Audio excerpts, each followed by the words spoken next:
Здравейте от мен! С най-голямо удоволствие искам да ви поздравя по случай 30 годишнината от създаването на VM Finance. Но преди да отправя моето пожелание, си зададох въпроса през коя година е създадена компанията и по мои сметки това е емблематичната 1994 година, която свързвам с две страхотни емоции, част от моя живот. Първата, разбира се, е световното първенство в Съединените американски щати и участието на българския национален отбор по футбол. Втората, колкото и странно да звучи, тогава съм бил тинейджър и увлечението ми беше геймърството. Втората е свързана с пускането на операционната система на Microsoft Windows 9.5, която постави основите на съвременния потребителски интерфейс и промени много неща, включайки и засили още повече увлечението ми по компютърните игри.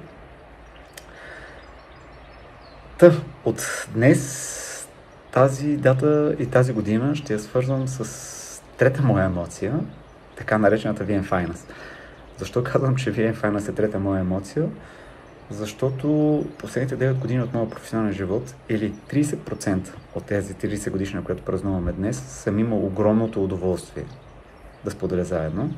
Научил съм много от всичките предизвикателни моменти, през които сме преминали, а те не са малко.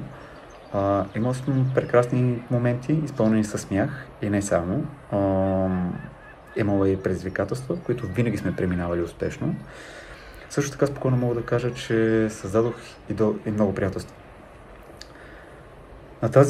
На този забележителен юбилей ви пожелавам още много години на просперитет, иновация и растеж.